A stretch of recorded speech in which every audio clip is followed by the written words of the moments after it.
मग आज तुम्हाला काय करायचं आहे की in a right angle triangle, कोणता in triangle ABC, angle ABC equals to 90 degree, म्हणजे तो काय राईट अँगल आहे आणि तुम्हाला काय दिलेलं आहे, तुम्हाला दिलेलं आहे हायपोटेन्युस, हायपोटेन्युस आणि तुम्हाला बेस दिलेला हाईट काढायची आहे. ठीक आहे, तर बरेच विद्यार्थ्यांना तुम्हाला पायथ्यावर थेरम लावता येत नाही, मग त्याच्यासाठी काय फॉर्म्युला माहित आहे काय, hypotenuse square equals to base square plus height square. Hypotenuse काय असते, तुमची राईट अँगलची अपोजिट साइड, म्हणजे काय असणार आहे तर की एसी स्क्वेअर इक्वल्स टू काय येणार आहे एबी स्क्वेअर प्लस काय येणार आहे बीसी स्क्वेअर. ठीक आहे, एसी किती आहे, एसी आहे तुमच्याकडे 17 चा स्क्वेअर इक्वल्स टू एबी किती आहे, एबी तुम्हाला दिलेली नाही ते तुम्हाला काढायची आहे, प्लस बीसी आहे तुमचा 8 म्हणजे 8 चा स्क्वेअर. 17 चा स्क्वेअर काय आहे 289 इक्वल्स टू एबी चा स्क्वेअर प्लस 8 चा स्क्वेअर 64.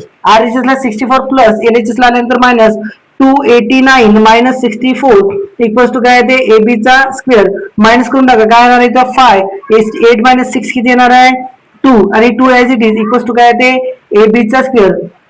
तुम्हाला एबी काढायचं आहे पण इथे एबी स्क्वेअर आहे, म्हणून काय म्हणू आपण टेकिंग स्क्वेअर रूट. ठीक आहे, रूट घेतल्यानंतर काय ते एबीचा स्क्वेअर, याचा रूट काय ते एबी आणि 225 चा स्क्वेअर रूट येते 15, म्हणजे तुमची काय एबी इक्वल्स टू किती येणार आहे 15.